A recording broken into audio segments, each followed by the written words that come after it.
시청자 여러분 안녕하십니까. 시사쇼 이것이 정치다. 오늘 진행을 맡은 이상목입니다.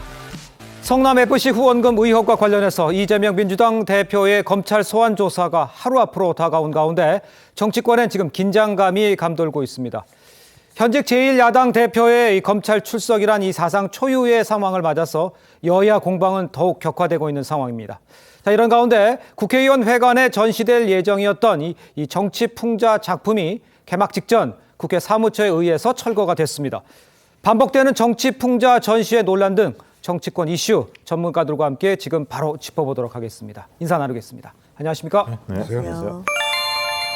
자, 먼저 첫 번째 주제입니다. 자, 이재명 대표의 검찰 소환 조사를 하루 앞두고 이 대표 지지자들 사이에서 이 결집하자 이런 목소리가 이어졌습니다. 먼저 화면 보고 만나보겠습니다. 윤석열 정권은 또다시 노골적인 야당 파괴에 나섰습니다. 이제는 무혐의 처리했던 사안까지 다시 꺼내서 저를 소환했습니다.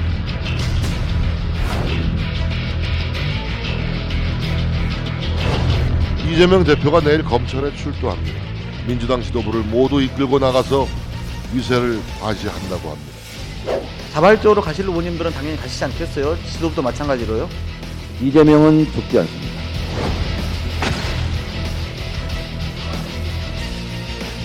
검찰의 행태가 도저히 납득하기 어렵지만 당당하게 임하도록 하겠습니다.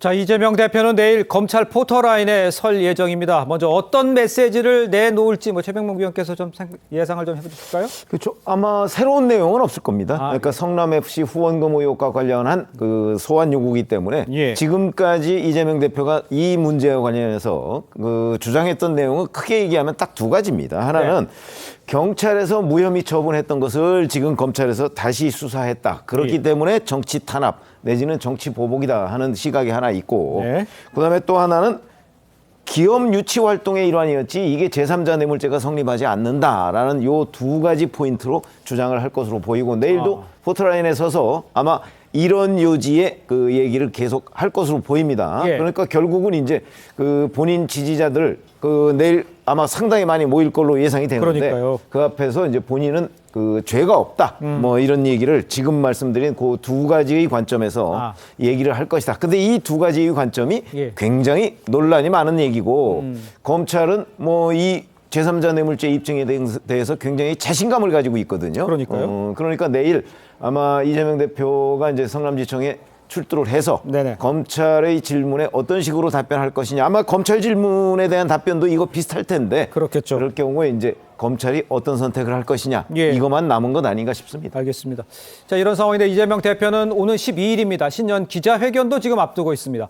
검찰 조사 이틀 뒤죠. 기자회견을 여는 겁니다. 그러니까 검찰 조사 소환과 이 사법 리스크에 대한 질의응답 아마 이어질 거다 이렇게 예상이 되는데 이때도 갔다 와서 교수님 김종욱 교수가 보시기에도 그런 얘기를 좀 할 수 있겠죠.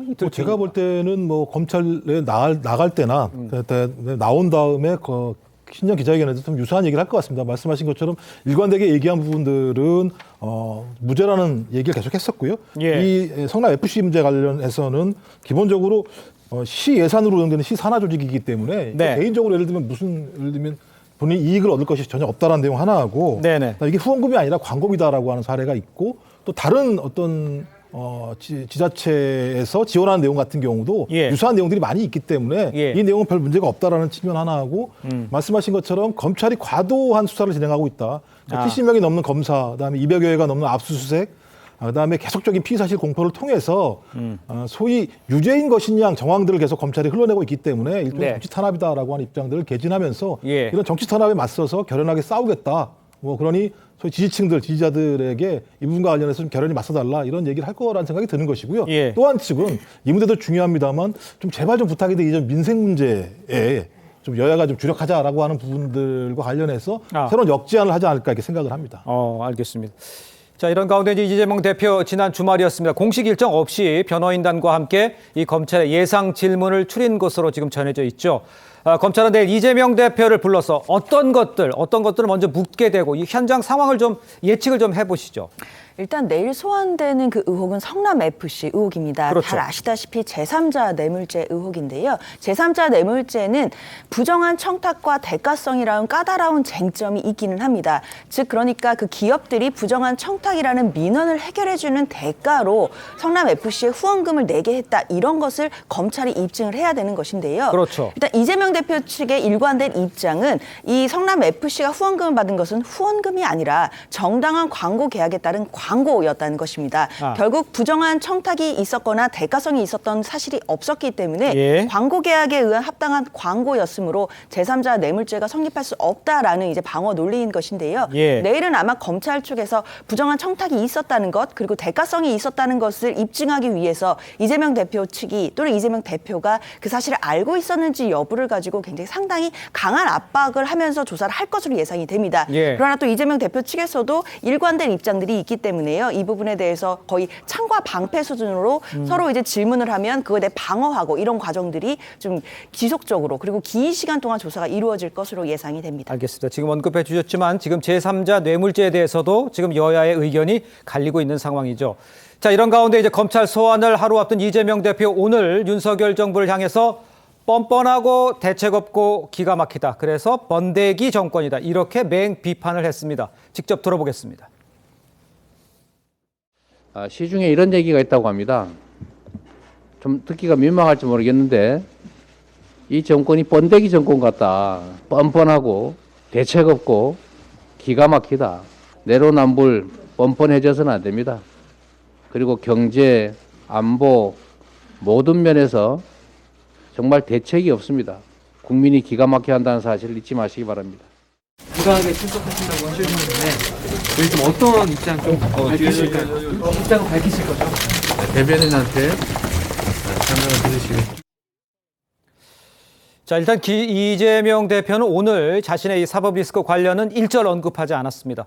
글쎄 이거 어떤 의도가 있는지 김병민 교수께서는 어떻게 분석을 하십니까? 그 번데기 정당으로 해석이 될 것 같은데요. 사법 리스크에 대해서 뻔뻔하게 어떤 얘기도 하지 않고 어떤 식으로 사법 리스크를 이겨낼지에 대한 대책도 없고 기가 막힌 국민들이 바라보고 있는 관점 스스로에 관한 얘기들을 한 것이 아닌가 이렇게 지켜볼 수 있는데 이재명 대표가 그럼에도 불구하고 윤석열 정부를 향해서 독서를 서슴지 않는 이유는 결과적으로 지지층 결집만이 살 길이다 이렇게 판단하는 것이 아닌가 싶습니다. 전체적으로 지지층을 결집해내고 윤석열 정부가 무능한 정부인 것처럼 이른바 악마화에 나서면서 진영 대결 구도로 가져가게 되는 것이 지금 본인에게 제기되고 있는 사법 리스크 수사가 결과적으로 정치 검찰의 정치 보복이다라고 하는 프레임으로 시종일관 끌고 가려는 것이 아닌가라는 생각이 드는데요.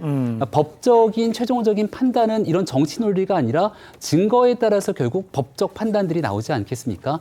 내일 이 조사를 받으러 들어가게 되는 그 조사장에서는 이런 정치 논리가 아닌 사법적인 논리 근거에 따라서 이야기를 꺼내야 되는데 과연 어떤 얘기들로 이 법적인 위기 상황을 견뎌내게 될지에 대해서도 굉장히 주목이 되는 상황이다 이렇게 생각됩니다. 그냥 가서 이제 사법적인 논리를 이제 다퉈봐야 되는 상황이 되겠죠.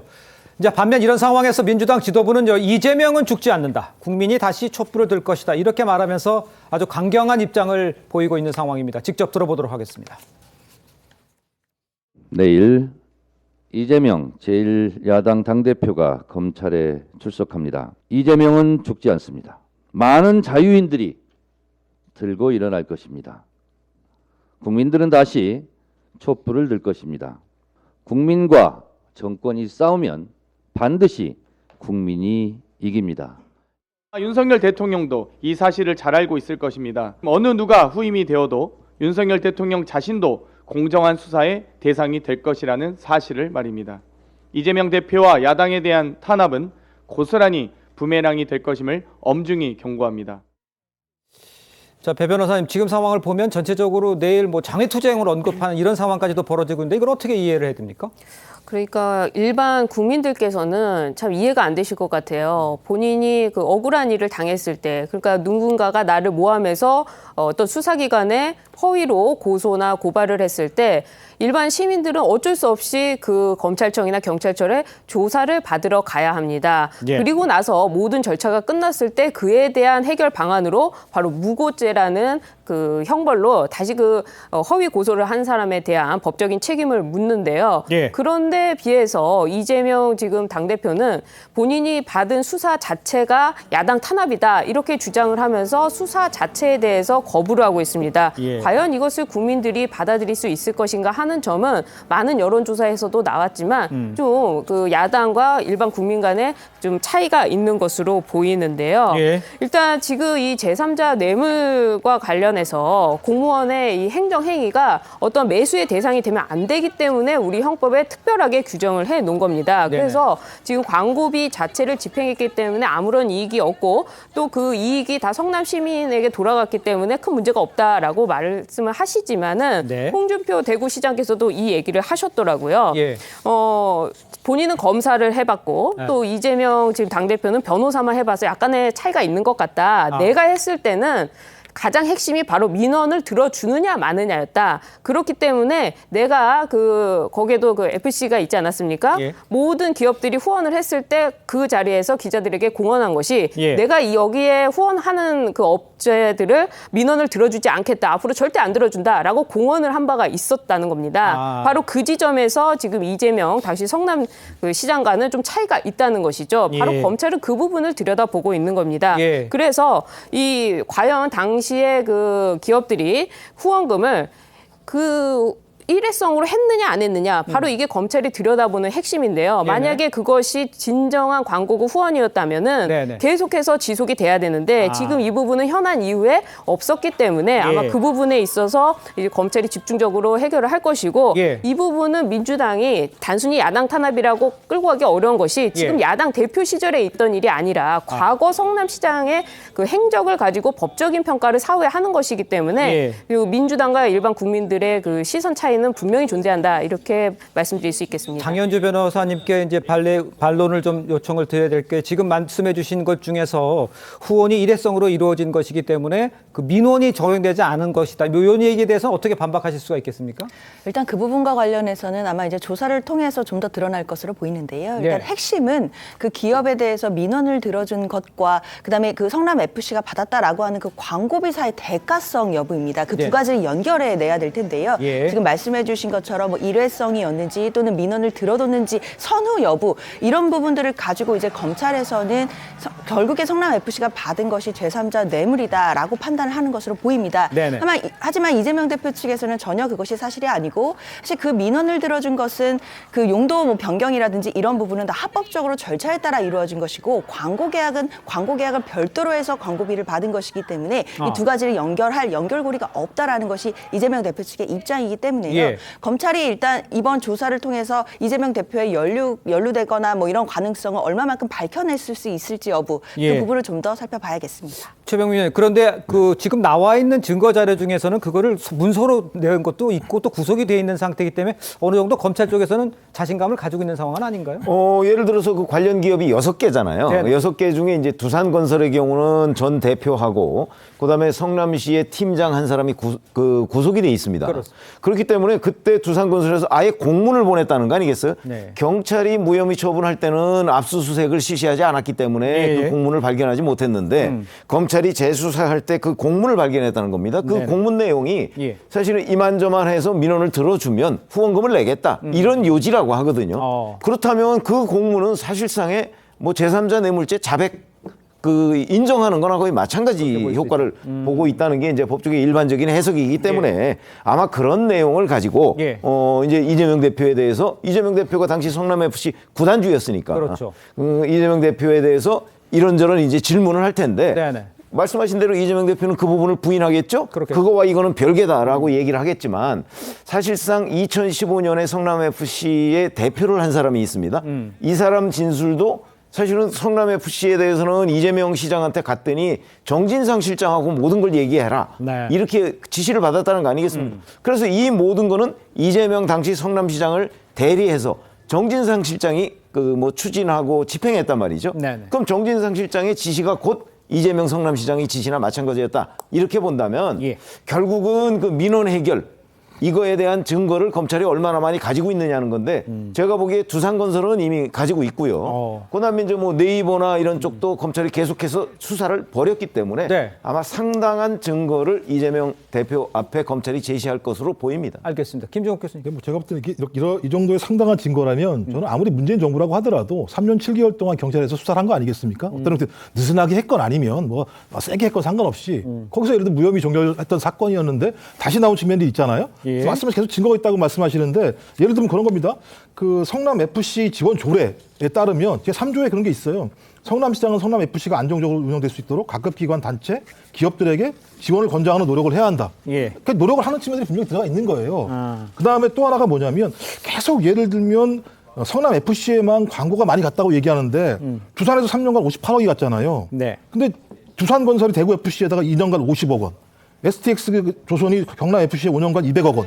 그럼 예를 들면 이런 것도 다 예를 들면 따지고 보면 조사를 해서 그 간에 문서 하나만 나오면 예를 들면 이것도 제3자 뇌물죄인가라고 하는 부분들. 그러니까 부정청탁이라고 하는 부분도 다툴 여지가 되게 많이 있는 것이고 이재명 그다음에 성남시장이 이런 행위를 하는 데에는 그냥 개인적으로 한 게 아니라 조례 근거에서 활동하는 측면들이 분명히 있는 것이고 다른 기관들 같은 경우도 지원을 할 때 광고비로 지원한 내용들이 있기 때문에 왜 이 사례만 특이하게 이재명 성남시장이 제3자 뇌물죄라고 주장하는지에 대한 다툼 여지가 꽤 많을 거라는 거예요. 좀 지켜봐야 되는 부분이라는 생각이 듭니다. 알겠습니다. 일단은 뭐 증거가 있다고 얘기하는 것도 있고요. 또 상황을 어떻게 진행이 되는지 좀 지켜봐야 할 것 같습니다. 자, 이런 상황에 더불어민주당 지도부 내일 이 대표와 함께 성남 지청까지 동행하기로 결정을 했습니다. 반면에 국민의힘에서는 함께 망하자는 못된 심산이다 이렇게 반발을 했습니다. 함께 들어보도록 하겠습니다. 네, 성남지청에 최고위원분들 전부 다 가신다고요? 그 부분은 뭐 아직 이렇게 딱 결정이 된 바는 없습니다. 대표님께서는 그 문제에 관해서 특별하게 이렇게 뭐 많이 이렇게 오는 거에 대해서는 조금 만류하는 분위기인데 최고위원들이나 당내 의원들 분위기는 전체적으로 좀 많이 좀 가야 되는 거 아니냐. 성남지청 소환 조사에 당의 지도부도 대거 동행한다고 합니다. 개딸들이 모인 제명인의 마을에서는 성남지청에서 집결하자고 난립니다. 이 대표는 좌파 성향 유튜브 방송에 총구는 밖으로 향하라, 단결만이 살 길이다 라는 실시간 댓글을 달며 지지자들을 선동하기에 바쁩니다. 혼자 망할 수 없으니 함께 망하자는 못된 심사입니다. 자, 박지원 전 민주당 공동비상대책위원장이죠. 지도부가 동행하고 지지자들이 연호하면 국민들이 민주당을 민생보다 이재명 대표의 방탄에 전념하는 정당으로 규정하게 될 것이다. 이렇게 밝혔습니다. 이 발언 내용에 대해서는 어떤 해석이 가능하겠습니까? 우리 김병주 교수님. 이미 1월 임시국회를 연 것조차도 이재명 대표에 대한 방탄 때문에 연 것 아니냐 이런 세간의 비판들이 있지 않습니까? 그렇죠. 지금 얼마 전까지만 하더라도 민주당 지도부에서 이재명 대표를 둘러싼 수사를 하고 있는 수사 검사들의 명단을 다 공개해서 한바탕 논란이 된 적이 있습니다. 그러니까 지금 검찰의 조사를 받으러 가는 과정인데 조사를 받으러 가는 것이 아니라 정치 행위를 하러 가는 과정처럼 비춰지게 된다면 169석이 갖고 있는 의석의 힘 한번 제대로 힘자랑해보겠다라고 하는 인식으로 국민들께 비춰질 수 있는데 만약에 지금까지는 무죄 추정의 원칙에 따라서 알 수 없다 손 치지만 나중에 기소되고 재판 결과에 따라서 유죄가 나오게 된다면 그때 가서 이 책임을 다 누가 질 겁니까? 조국 전 장관에 관련된 내용들이 초창기에 불거졌을 때 그럴 리 없다고 서초동에 모여서 다 같이 목소리를 높였는데 시간이 지나니까 정경심 교수 유죄 판결이 다 났잖아요. 그리고 이어지는 선거 과정 속에서 때만 되면 조국의 강을 건너야 되느니 많은 이에 대한 얘기들을 해왔던 게 지난달 민주당의 모습인데 이재명 대표 개인에 대한 사법 리스크임에도 불구하고 민주당 전체가 한 몸처럼 움직이게 된다면 나중에 여기에 대한 책임 소재가 결국 당 전체로 옮아갈 수 있다라는 얘기가 밖에서 나오는 얘기가 아니라 민주당 내에서부터 나오고 있는 얘기임을 감안해서 민주당 지도부가 내일 어떤 행동을 하게 될지도 대중과 여론에 큰 영향을 미칠 거라고 생각합니다. 그러니까요. 자, 이렇게 뭐 지적도 있었고 뭐 상황이 있습니다만 이 한편 이른바 이제 개딸이라고 부르죠. 이 개혁의 딸로 불리는 이재명 대표 지지자들 또 유튜버들 내일 현장에 모일 것으로 지금 예상이 됩니다. 그러니까 이제 걱정이 되고 현장 분위기가 어떻게 될지 걱정하는 분들이 많은데 배승희 변호사, 내일 어떤 예측하지 못한 일들이 벌어질 수도 있을 것 같아서요. 그러니까 이 성남지청이 굉장히 그 규모가 작습니다. 그리고 그 올라가는 언덕 길이 굉장히 좁기 때문에 사실은 많은 인원이 모였을 때 굉장히 그 안전사고도 우려되는 그런 곳이라고 할 수 있는데요. 또 그런 사고가 있었기 때문에 아마 더더욱 더 현장에 경찰 병력이 좀 많이 나오지 않을까 예상되는 것이 지금 이재명 대표 지지자들뿐만 아니라 이 지지자와 반대되는 반대 진영의 이쪽에서도 아마 그 현장을 촬영하러 나가고 또 여기서 이제 한쪽에서는 수사를 그만하라고 하지만 또 한쪽에서는 구속하라 뭐 이런 식으로 세결집이 되기 때문에 지금 벌써부터 현장에서는 뭐 서로 모여달라 하고 뭐 문자도 돌리고 하고 있다고 합니다. 뭐 제가 아시는 분한테까지도 와서 마이크 좀 잡아달라 이런 얘기까지 있던데요. 그 정도로 지금 내일 마치 그 안에 그 성남지청 앞에서 현장 콘서트 벌어지듯이 뭔가 그런 일이 좀 벌어지지 않을까 예상이 돼서 아마 경찰들도 많이 모일 거라고 예상이 드는데 사실 이런 부분들은 수사하는 수사 검사나 아니면 지금 이 앞으로 하게 될 재판 과정에서도 상당히 많은 이 영향을 미칠 거라고 생각이 듭니다. 지금 뭐 검찰도 그렇고 이 법원도 그렇고 다들 그냥 일하는 공무원일 뿐인데 이 사건에 대해서 자꾸 이 진영 간의 싸움으로 비춰지다 보니까 객관적으로 판단할 수 있는 그런 것들이 오히려 더 없어지는 거 아닌가 그런 점에서 물론 지지자들 입장에서야 뭐 이재명 당대표가 무죄다라고 주장할 수 있겠지만 그것은 결국 판단을 받아봐야 되는 문제이기 때문에 좀 지지자들께서도 지켜봐야 되는 것이고 또 야당 지금 지도부가 더 나서서 이러는 부분들은 향후에 이재명 대표의 이런 사법 리스크가 진짜로 유죄가 났을 때는 과연 그때도 동행해서 막말로 얘기하면은 같이 들어갈 수 있는 건 아니지 않습니까? 언젠가는 선을 그어야 할 텐데 이런 부분들도 좀 조율을 해야 되지 않나 생각이 들고 일반 국민들은 이렇게 하지 않는데 지금 야당 당대표 시절에 한 행위도 아니고 정치 보복에 대한 것도 아니고 과거에 있었던 일을 다시 평가하는 것이고 또 이것이 재수사라고 하지만 실제로 공범들이 지금 구속돼서 재판을 받고 있고 또 새로운 증거가 나오면 검찰 그 무혐의라는 것은 언제든지 다시 다시 수사를 받을 수가 있는 것이고 심지어 재판도 3심이 끝나더라도 새로운 증거가 나왔을 때는 재심이라는 구제 절차를 통해서 다시 재판을 받을 수 있는 것이기 때문에 이런 재수사 자체에 대해서 이것이 야당 탄압이다라고 하기에는 너무 일반 국민들과의 그 사법 절차에 있어서 차이가 있다 이렇게 비춰집니다. 이 재수사에 대해서 다시 한번 또 언급을 해주셨던 것 같은데 장현주 변호사께서 좀 반박을 해주셔야 될 것 같아요. 사실 뭐 재수사 문제도 있지만요. 일단 이재명 대표가 내일 이제 소환 통보를 받고 출석을 할 때 뭐 지지자들이나 또는 뭐 친한 친명계 의원들이라는 분들이 같이 가는 거에 대해서 또 국민의힘에서는 좀 많은 비판이 나오는 것 같은데요. 사실 그 부분에 대해서는 만약에 이재명 대표가 정말 혼자 가고 친명 의원들이나 뭐 지도부의 의원들이 아무도 동행하지 않는다면 또 그거대로 말이 나올 것 같습니다. 그럼 그만큼 이재명 대표의 리더십이 흔들리는 거 아니냐 그런 얘기가 나올 것이고 뭐 지지자들이 또 나오지 않는다라고 하면 뭐 개딸이 사실 실체가 없는 거 아니냐 뭐 이런 얘기가 또 나올 수 있는 거거든요. 그만큼 제1야당의 당수가 검찰의 소환 통보를 받고 그거에 응해서 출석하는 일 자체가 사상 초유의 일이기 때문에 여러 가지 얘기들이 많고 또 정쟁의 한 가운데에서 이 수사가 진행되는 것만큼은 부정하기 어려울 것 같습니다. 물론 그 과정에서 뭐 성남 FC 같은 경우에는 재수사 과정도 거치는 것이고 일단 경찰에서 한번 무혐의로 처리가 됐던 것이 지금 다시 수사가 불거지고 있는 것이기 때문에 이재명 대표 입장에서는 또 나름대로 할 말이 많을 것 같고요. 또 경찰에서 사전에 그 무혐의로 처리됐던 부분 그 부분도 굉장히 내일 소환 통보에서 많이 강조하면서 그때 이제 무혐의를 받아냈던 그런 논리 구조들을 다시 한번 강조할 것으로 예측이 됩니다. 경찰에서 무혐의 처분됐던 그 부분이라고 얘기하신 거에 대해서는 다르게 정리할 수 있는 부분이 아니 뭐 잘 아시다시피 사실 이게 2018년에 그 바른정당 지금은 없어졌죠. 그렇습니다. 바른정당이 고발한 사건이거든요. 근데 이거를 한 3년여간 경찰이 수사를 안 했어요.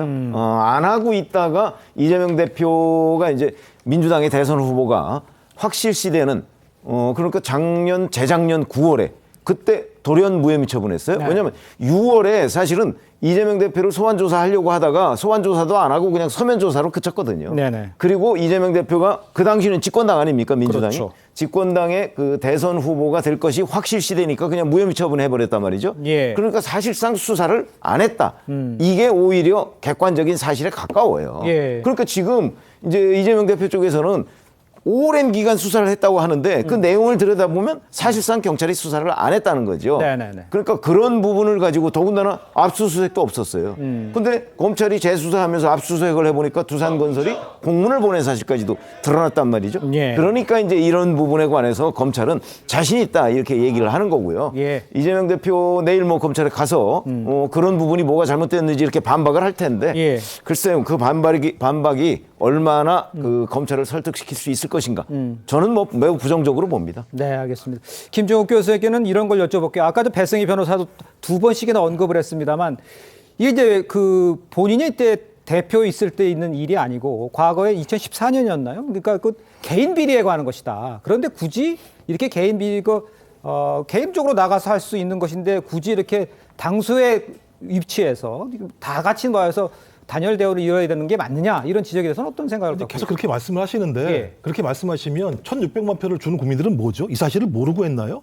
이 사실을 알매도 불구하고 선택을 한 거예요. 대선에서요. 예. 당원들이 몰랐나요? 당원들이 다 알매도 불구하고 70.77%가 소위 이재명 당대표를 뽑은 거예요. 네네. 그다음에 대선 여론조사를 하게 지금 보게 되면 이재명 당대표가 지금 1위를 달리고 있어요. 예. 이 사실을 모르는 게 아니니까요. 적어도 우리나라 국민 중에 그런 정도의 사람들 같은 경우는 이재명 당대표가 소위 무죄라고 생각하는 분들이 꽤 많이 계시는 거예요. 그분들의 의견이 있는 거죠. 근데 우리 헌법상에는 무죄 추정의 원칙을 가지고 있는 거예요. 기본적으로. 근데 계속 지금 국민의힘에서는 유죄면 어떻게 할 거냐 이렇게 얘기를 하세요. 반대로 무죄면 어떻게 하실 거예요.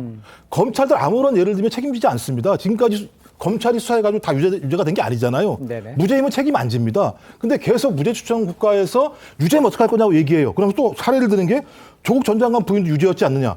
조국 전 장관 부인의 유죄와 이재명 당대표의 유죄가 무슨 연관관계가 있습니까? 아무런 관계도 없는 거예요. 그럼 역으로 물어보는 거예요. 그럼 무죄면 어떻게 할 겁니까? 저도 국민의힘이 계속 유죄라고 추정하고 비판하지 않습니까? 근데 만약 그것이 무죄로 나왔을 때 어떻게 할 겁니까? 그러니까 정처될 수밖에 없는 측면들이 분명히 있는 거예요. 예. 그래서 소위 국민의힘이 제기하고 있는 부분들은 소위 정치적 탄압 또는 정적을 제거하려는 것이라고 느끼는 예. 소위 이재명 당대표를 지지하는 층 같은 경우는 예. 지켜야 된다는 생각 가지고 자발적으로 나가는 거예요. 그것까지 문제 제기를 한다? 아니 우리나라 국민이 자기의 몸을 가지고 자기의 지지자를 위해서 무죄를 갖다가 자기는 확증하기 때문에 나가서 지지하겠다는 것까지 나오지 말라라고 얘기하는 건 매우 예를 들면 독재적인 발상이 아닌가요? 그거 자발적으로 할 수 있는 거죠. 나와서 범법적 행위를 한다면 현장에서 이건 문제가 있습니다만 예. 나오는 것까지 문제가 있다? 이건 좀 과도한 거라는 생각이 들어요. 자발적으로 나가는 것이다 이렇게 이해를 하겠습니다. 예. 지지자들이 자발적인 행동에 대한 문제를 제기하는 것이 아니라 당 지도부가 이른바 이재명 대표를 보호하고 방탄에 나서기 위해서 한 몸처럼 움직이는 일들에 대한 비판, 이거 국민의힘만 하고 있는 게 아니라 민주당 내에서도 하고 있다는 얘기를 다시금 드릴 수밖에 없는 것이고요. 예. 예를 들어서 지난번 대통령 선거 때 많은 표를 받았기 때문에 여기에 대한 사람에 대해서 이른바 사법적 리스크에 대한 내용들 이 부분을 충분히 주장할 수 있다는 논리처럼 들리는데 과거 이명박 전 대통령 같은 경우는 대한민국 국민이 대통령으로 선택한 대통령입니다. 네네. 2007년도 대통령 선거를 기억해 보게 되면 당시 BBK와 관련된 의혹들 상당 부분 나왔음에도 불구하고 국민들이 선택을 했죠. 네네. 하지만 시간이 지나고 나서 관련된 내용들에 대한 문제가 있다고 판단돼서 기소하고 구속되고 또 재판까지 받는 과정들이 이루어지지 않습니까? 네. 여기에 대해서 충분한 비판들이 민주당 내에서도 있었던 것으로 알고 있습니다. 예. 지금 이재명 대표에 제기되고 있는 많은 혐의들이 이른바 윤석열 정부가 탄생하고 나서 정치 보복하듯이 없던 것을 만들어냈던 것이 아니라 사법 리스크로 불리고 있는 상당히 많은 부분들에 대한 내용들이 지난 이낙연 전 대표와의 경선 과정 속에서 나왔던 많은 일들 아닙니까? 그 내용이 순차적으로 진행되고 있는 과정에 지난번 노웅래 의원에 대한 체포동의안이 부결되고 예. 이번에 1월 임시국회를 만들어내고 지도부가 나가서 검사에 대한 명단을 공개하는 일련의 행위들 때문에 민주당 지도부가 너무 과할 정도로 당대표 리스크를 막아세우는 것 아니냐 이런 지적들이 있다라는 점들을 말씀드립니다. 하나만 사실 확인하면요. 예. BBK 아무 사례를 다 가지고 오시면 안 돼요. BBK가 아니라고 얘기했던 분이 누굽니까? 대통령과 한동훈 지금 법무부 장관 아닙니까? 그다음에 자기 본인들 스스로가 예를 들면 나중에 또 사실이라고 얘기했었잖아요. 그러니까 사례를 막아주시면 안 되고요. 그냥 이 사안으로 얘기해야 돼요. 그러니까 이재명 당대표가 지금 제기되고 있는 소위 성남 FC와 관련해서 문제 제기를 하시면 되는데 다른 걸 갖고 오게 되면 막 뒤엉켜져가지고 사태가 이상하게 가게 되는 거예요. 아니, 말씀하셨던 내용들이 다 국민들의 선택을 받았기 때문에 여기에 대해서 문제 제기를 할 수 없는 것처럼 말씀하시니까 아니, 국민들의 선택이 받았던 대통령도 구속되게 되는 내용들을 얘기하는데 그러니까요. 뭐가 아무나 그러니까 선택한 지지층들이 현장에 나가는 자발성에 대해서 문제 제기하지 말란 말씀을 드리는 거예요. 알겠습니다. 뭐 지금 말씀하는데 선택해서 자발적으로 나가는 거는 이제 김종욱 교수님께서 말씀하신 거고, 김병민 교수님께서 얘기하는 거는 지도부가 그거를 만들어서 같이 단일 대우로 움직이는 거, 요거를 지적한 것 같은데 제 말이 맞습니까? 예, 맞습니다. 알겠습니다. 자, 다음으로 넘어가 보도록 하겠습니다. 한편 이재명 대표의 구속 가능성에 대해서는요, 여야 정치권 의견이 분분합니다. 먼저 들어보도록 하겠습니다. 저는 FC 성남을 가지고 조사하고 그것이 유일한 혐의라면 전 절대 구속 사유가 안 됩니다. 왜냐하면 개인 비리가 아니잖아요. 대한민국 정치사에 사람들이 너무 쉽게 얘기하는데 제1야당의 당수를 구속시킨 전례가 없어요. 한 번도 없던가요? 나라 뒤집어지죠. 이재명 대표의 중범죄가 인정되는데도 불구하고 만약에 구속하지 않으면 나라가 뒤집어질 거라고 생각하고요. 그 당시 현직인 대통령을 끌어내려서 구속시켰던 사람이 민주당 아닙니까? 야당 대표니까 구속하면 안 된다. 세상에 대통령보다 더 높은 분이네요, 그분은요. 자, 우상호 민주당 의원, 제1야당의 당수를 구속시킨 전례가 없다. 나라 뒤집어진다고 이제 주장을 한 반면에 김기현 국민의힘 의원, 조금 전에 들어보셨습니다만 과거 현지 대통령을 끌어내 박근혜 대통령이었습니다. 구속시켰던 사람들이 이제 민주당이다, 이렇게 반박을 했습니다. 최병무 의원이 이 내용은 어떻게 이해를 해야 됩니까? 근데 어디서든지 뭐 절대라는 거 없죠. 그리고 전례가 없다고 해서 새로운 그 예가 또 생기지 말라는 법도 없는 거고요. 예. 자, 제1야당의 대표가 저렇게 많은 여러 가지의 범죄 혐의에 연루됐다는 것도 사상 유례가 없는 일이고, 그다음에 우상호 의원이 지적했듯이 제1야당 대표를 구속한 사례는 물론 없습니다. 네. 다만 제1야당 대표가 검찰에 출석한 일은 있어요. 2003년에 이회창 총재. 예. 그렇기 때문에 그런 거 하면 김기현 의원이 얘기했듯이, 아니 현직 대통령도 탄핵으로 그 자리에서 내려왔고 대통령직을 그만뒀고 구속된 사례가 있었고, 네. 전직 대통령이 있었고, 근데 뭐 제1야당 대표라고 그래서 뭐 범죄 혐의가 있는데도 구속을 면해줘야 된다, 이런 논리는 성립하지 않거든요. 예. 그러니까 말씀하신 대로 성남 FC 건과 관련해서 정말 이게 구속할 사안이냐 아니냐. 저는 뭐 우상호 의원이 법조인이 아니니까 뭐 절대 구속될 일이 없을 것이다라는 저 주장은 그냥 정치적인 주장으로 받아들이고, 그러면 정말 법률적으로 봤을 때 이게 구속할 사안이냐 아니냐, 이런 부분은요, 이런 정치적 공방을 떠나서 검찰이 결정하고 결국 최종적으로는 법원이 결정하지 않겠습니까? 예. 근데 현재 임시국회가 열리고 있는 상태이기 때문에 설령 검찰이 구속영장을 청구한다 할지라도 체포동의안이 다시 국회로 올 거 아닙니까? 그렇죠. 그러면 노웅래 의원의 경우처럼 이게 부결될 가능성이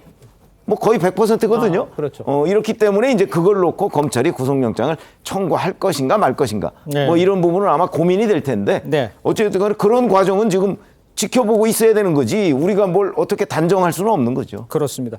지금 최병무 위원께서 언급을 해줬습니다만, 만약에 검찰이 이재명 대표를 소환한 이후에 법원에 구속영장을 청구를 한다면 법원은 국회에 체포동의안부터 제출해야 합니다. 이재명 대표 지난해 불체포 특권 제한해야 한다, 이렇게 주장을 했었습니다. 그 목소리 들어보도록 하겠습니다. 불체포 특권 제한해야 된다. 100% 동의할 뿐만 아니라 제가 주장하는 것입니다. 이재명 같은 깨끗한 정치인에게는 전혀 필요한 것이 아닙니다. 네, 한편 대장동 개발 비리 사건을 수사하고 있는 검찰이요, 지난주 금요일에 이어서 오늘 또 김만배 씨를 소환을 했습니다. 먼저 김만배 씨 검찰 출석 모습부터 영상으로 같이 보도록 하겠습니다. 금요일부터 재판 다시 시작하잖아요. 심경이 좀 어떠세요? 건강 상태 회복된 뒤에 첫 재판인데요. 근데 자해 당시에 소방 당국에서는 사실 별 부상 아니라고 입장을 냈는데 이에 대해서는 하실 말씀 따로 없으세요? 언론인 금전거래 소명하셨나요? 기자들한테 기사, 무마 등 청탁도 하시면서 돈을 주신 건가요? 언론사 인수 시도한 거 맞으신가요? 건강엔 큰 문제 없으신가요? 자, 일단 이 취재진과 만난 김만배 씨요, 말을 아끼는 모습이었습니다. 다른 사건이긴 하지만 이 검찰이 이재명 대표의 소환 조사를 앞둔 하루 전날 김만배 씨를 불렀다? 글쎄요, 뭔가 의미가 있다고 봐야 합니까, 장현주 변호사님? 일단 이 부분과 관련해서는 별도의 사건이고요. 그렇죠. 그 담당하는 관할 검찰청도 이제 서울중앙지검과 성남지청으로 다르긴 네. 합니다. 그렇기 때문에 뭐 크게 의미를 부여할 필요는 없을 것 같고요. 그리고 네. 김만배 씨 같은 경우에는 지금 소환 조사나 그리고 재판 일정들이 많이 지금 밀려 있는 상태이기 때문에 검찰에서도 또 소환을 또 서둘러서 하고 있다고 봐야 될 것 같습니다. 예. 다만 이제 일부 보도에서는 그 대장동 일당이라고 알려져 있는 이제 소위 대장동 일당들이 성남 FC에도 후원금을 낸 것이 아니냐. 결국 대장동에서 만들어진 수익금이 성남 FC로 흘러들어간 정황까지도 검찰이 수사를 확대하고 있다라는 이제 취지의 그런 보도들이 나오고 있는데요. 예. 아직은 사실은 그 뭐 증거로 입증된 내용들은 아닌 것 같고 지금 검찰이 가능성이나 또 혐의의 어떤 그 확장성을 보고 네. 의혹을 가지고 수사 중인 사건이기 때문에 김만배 씨를 소환해서 또는 그 김만배 씨가 재판에서 재판을 받으면서 나올 진술들에 그냥 주목해 보면 될 것 같습니다. 그렇습니다. 자, 이런 가운데 이제 검찰은요, 지난 조사 때 이제 김만배 씨를 상대로 천화동인 1호에 이재명 대표 측 지분이 있었는지 이 여부를 이제 추궁한 것으로 이제 알려져 있습니다. 그런데 지금 김병민 그 의원께서 보시기에 지금 얘기가 김만배 씨 얘기가 다르고 나머지 세 분 유동규 키맨 유동규 그다음에 남욱 정영학 회계사 요 분은 의견이 같아요. 예. 이렇다면 어떤 상황이 지금 벌어질까요? 그러니까 결과적으로 지금 한 명 한 명씩 입장들을 바꿔나가기 시작했는데 그러니까요. 제일 먼저 유동규 전 본부장 입장을 바꿨고 예. 그다음 남욱 변호사 마지막까지 좀 입장들이 유지했던 정영학 회계사도 입장을 바꾸게 됐는데 예. 강제 수사를 통해서 여러 가지 압수수색 증거물들을 확보했던 내용들이 드러나고 난 다음 네. 정영학 회계사도 일부 말을 바꾼 것이 아니냐 이렇게 추정해 볼 수 있는 것 아닙니까? 네. 결국은 이 천화동인 1호에 대한 최종적인 지분을 누가 갖고 있는 것인지가 핵심적인 논점이 될 거라고 보는데 예. 김만배 씨를 제외한 나머지 모든 사람들이 하나의 목소리를 주장하고 있고 예. 또 관련돼 있는 수많은 돈들이 지금 다 압류가 돼 있는 상태 속에서 김만배 씨가 더 이상 건져 나가거나 지킬 네. 수 있는 상황이 오지 않게 된다면 여기에 대한 진술이 번복되거나 변경될 가능성은 상당하다 이렇게 보고요. 네. 지금은 김만배 씨가 상당히 심리적 압박을 느낄 수밖에 없는 건 본인에 대한 재산도 다 잃게 생겼죠. 예. 또 본인과 인간관계를 맺었던 수많은 사람들이 있지 않습니까? 대표적으로 본인도 이제 언론인으로서 활동해왔기 때문에 지금 나오고 있는 언론인이 돈을 줬던 내용들과 뭔가 혜택을 줬던 일들이 관계를 맺었던 많은 사람들에게 엄청난 불똥이 뛸 수밖에 없거든요. 네네. 사건의 진실은 반드시 밝혀야겠습니다만 본인과 관계된 모든 사람들에게 이 일이 번져나가고 있는 상황 속에서 끝까지 입을 닫고 있을 수만은 없을 것 같다라고 하는 점 때문에 심리적 변경에 대한 가능성들도 상당한 것 아니냐 저는 이렇게 생각합니다. 심리적 변경에 대한 가능성이 높다라고 얘기를 해줬습니다. 그 장현재 변호사님께서 생각하시기에 바뀌는 것 자체가 곧 어떤 결과를 의미한다. 이게 바뀌는 것도 법원에서 보기에는 좀 다를 수 있다는 얘기를 하셨어요. 그렇습니다. 김만배 씨가 진술을 만약에 바꾸게 된다면 정치적으로 파급력은 있을 수 있을 텐데요. 네. 법원에서 결국 이 진술의 신빙성을 판단하는 재판부 입장에서는 여러 가지 고민에 빠질 것 같습니다. 왜냐하면 재판의 신빙성을 판단할 때는 두 가지를 크게 보는데요. 네. 당연히 진술이 계속해서 일관됐는지 여부를 볼 것이고 그리고 얼마나 구체적인지를 볼 것입니다. 그런데 대장동 일당들의 그런 진술들은 지금 그동안 자신들의 어떤 수사상 불이익이나 이익에 따라 많이 바뀌어 왔는데요. 네. 만약에 김만배 씨도 지금 전방위적인 검찰의 수사 압박과 뭐 본인의 뭐 돈이나 이런 수익금에 대한 뭐 뺏길 것에 대한 두려움 여러 가지 압박으로 인해서 만약에 검찰에서 진술이 바뀌게 된다고 한다면 네네. 재판부는 결국에는 김만배 씨의 진술이 바뀌게 된 계기를 따져볼 것이고 예. 그 계기가 본인의 어떤 사법적 이익이나 여러 불이익에 따라서 진술이 바뀔 수 있는 것이라고 한다면 김만배 씨가 하는 진술을 어디서부터 어디까지 믿을 수 있을지 그 신빙성에 대해서 대부분은 탄핵하게 될 가능성이 높아질 것 같습니다. 네. 그렇기 때문에 재판부 입장에서는 이 대장동 일당들의 진술을 어디서부터 어디까지만 믿고 어디는 안 믿고 이 부분을 참 경계를 설정하기가 모호하기 때문에 예. 이 진술의 신빙성만 가지고 재판을 입증해내고 유죄를 입증해내기는 어려울 것으로 보입니다. 알겠습니다. 자, 이런 가운데 또 하나 좀 짚어봐야 할 것이요. 김만배 씨가 일부 언론사 간부들과 수억 원대의 금전 거래를 하고 또 이 고가의 명품 신발을 전달했다 이런 의혹이 불거지면서 로비 의혹으로까지 지금 불똥이 튀고 있는 상황입니다. 글쎄요, 최병묵 위원께서 이 상황을 어떻게 저희가 이해를 하면 될까요? 그렇죠. 그동안에 뭐 9억 원 얘기가 나왔었는데 그 중에 이제 그 남욱 변호사하고 그 정영학 씨에게 3억 원씩 준비해라 이렇게 하고 김만배 씨가 거기서 6억을 받아서 6억만 전달한 걸로 돼 있었는데 그렇습니다. 지금 조선일보 보도에 따르면 그게 아니고 네. 3억 원을 또 추가로 줬다는 보도가 나왔습니다. 그렇게 되면 이제 그 한겨레 신문 간부한테 모두 9억 원을 준 거거든요. 예. 물론 그 한겨레 신문 간부는 이게 사실 뭐 자기가 집을 얻으려고 했는데 대출이 막히는 바람에 김만배 씨한테 요청을 해서 예. 그걸 빌렸고 그 중에 일부는 갚았고 나머지는 또 나중에 갚을 것이다 이렇게 지금 주장을 하고 있습니다만은 네. 검찰이 얘기하는 건 그 대가성이 혹시 있지 않을까. 그러니까 그 대장동과 관련한 여러 가지 의혹들이 보도되는 걸 뭐 막는다든가 이런 대가성 때문에 이게 전달된 것 아니냐 이런 그렇습니다. 의심을 하고 지금 수사를 벌이고 있는 거잖아요. 예. 뿐만 아니고 이제 뭐 중앙일보나 한국일보 간부들한테도 마찬가지고요. 네. 다 나름대로 설명을 하고 있지만 네. 그 설명을 100% 믿을 수가 없으니까 네네. 자 과연 어떤 대가를 가지고 이 언론계 간부들이 그 김만배 씨하고 금전 거래를 했느냐 예. 하는 부분을 지금 추적 중인데 네네. 아직까지 뭐 단언을 할 수는 없습니다. 네네. 무슨 뭐 대가성이 있는지. 예. 그러나 여하튼 저런 식의 거액을 언론사 간부하고 그 거래를 했다는 게 예. 흔히 있는 일이 아니기 때문에 검찰도 그 내용을 집중적으로 지금 그 아마 김만배 씨한테도 오늘 불렀으니까 그렇죠. 그런 내용도 물을 거고요. 예. 이미 뭐 남욱 변호사나 뭐 이런 사람들한테는 그 이와 관련한 수사는 다 진척이 돼 있을 겁니다. 그래서 예. 그 내용을 이제 파고 들어가면서 네네네. 과연 왜 이 저 언론사 간부들한테 이렇게 그 거액을 줬느냐 네네. 뭐 이런 부분이 아마 뭐 진실 규명이 곧 되겠죠. 알겠습니다. 자, 이런 상황인데 관련 의혹이 불거지자요. 한겨레 신문에서는 공식 사과문을 올렸습니다. 오늘 오전에는요. 해당 논란에 대한 책임을 지고 편집국장이 보직 사퇴했다는 이 소식까지 전해졌습니다. 한겨레 행보 다른 관련 언론사에도 영향을 미칠 수밖에 없을 것 같은데 이 상황을 먼저 김종욱 교수께서 어떻게 보시는지 좀 상황을 좀 정리해 주시죠. 제가 볼 때는 이제 이 대장동 문제가 일파만파 이제 다 번지는 상황인 것 같습니다. 첫 번째가 이제 정진상, 남욱, 그다음에 이재명 이 3인으로 얘기되는 한 700억 원 정도의 어떤 약정 부분이 사실인가 아닌가의 부분에서 네. 지금은 다시 또 지금 언론인데요. 이게 법조 언론이 다 걸려 있는 것 같아요. 지금 계속 문제가 되고 있는 게 50억 클럽에 대해서 수사하지 않는다는 얘기가 나오고 있죠. 네네. 그럼 이제 저도 법조계를 통해서 상당한 로비를 했다라고 하는 것들이 어떤 녹취록을 통해서 나온 부분에 대한 수사를 해야 되는 것이고 예. 이번에 또 나온 게 이제 언론인들 네네. 기자들에 대해서 아주 전방위적인 로비를 했다라고 하는 의혹이 나오는 측면들이 있는 거고요. 예. 또 하나가 이제 시의회에 대한 로비를 했다라고 하는 것이 정약 녹취록에 나와 있죠. 네네. 지금 또 나오는 게 뭐냐면 남욱 그 변호사 피의자 신문조서에 보면 무슨 얘기가 나오면 이게 2021년 10월 20일자인데요. 네네. 윤석열 그 당시에는 이제 대선 후보였겠죠. 윤석열 검찰총장 밑에 있는 검사들 중에 김만배한테 돈을 받은 검사들이 워낙 많아서 이 사건 수사를 못할 거라고 했습니다. 또 이런 또 신문 조서도 있어요. 그래서 이게 적어도 소위 3인이라고 얘기되는 소위 정진상, 그다음에 김용, 그다음에 이재명 이 3인에 대한 약정 문제, 예. 그다음에 법조 언론에서 50억 클럽과 기자들에게 어떤 돈이 로비로 갔는지에 대한 문제랑 예. 시의회에 대해서 어떤 로비를 했는지, 그다음에 거기다가 또 검사들에게도 어떤 로비가 갔는지라고 하는 부분들에 대한 예. 전방위적 수사를 갈 수밖에 없는 상황이다. 이 중에 뭘 하나라도 안 하게 되면 불공정 시비가 불거질 수 있는 거죠. 왜 여긴 안 하고 여긴 하냐라고 벌어지기 때문에 예. 제가 볼 때는 이 수사 자체가 상당히 예를 들면 다른 국면으로 넘어가는 것이 아닌가 생각이 듭니다. 그렇군요.